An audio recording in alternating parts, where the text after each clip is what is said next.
उन्हें तो पापू है कि नहीं है? बोलो अच्छे से बोलो मेरे पास।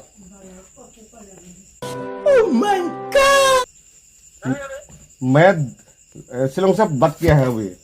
कैसे कैसे लोग रहते हैं यार यहाँ पर। तू नाम नहोगी तू तू तू तू तू अभी लैला भी लगा होगा ना। झूठ बोला है। पापू है कि नहीं झूठ क्यों बोला है मेरा पास?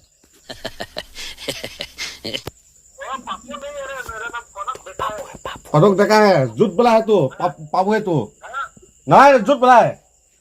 पापू है तो पापू है तो कहाँ से मोबाइल चौक है अभी नंबर कहाँ से पापू है कि नहीं है अभी नंबर तू तू तू नाम नहोगी। क्या बात बोलेगा झूठ। आपका नाम क्या है बोलो? कैसे कैसे लोग रहते हैं यार। गणेश है ना?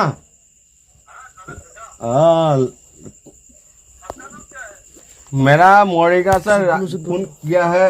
राजीव को है मेरा नाम।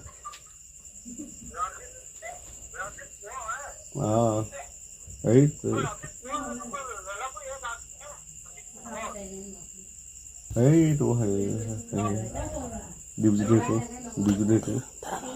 हाँ साला डिविजन हट अटो डिविजन कुछ डिग्री हुई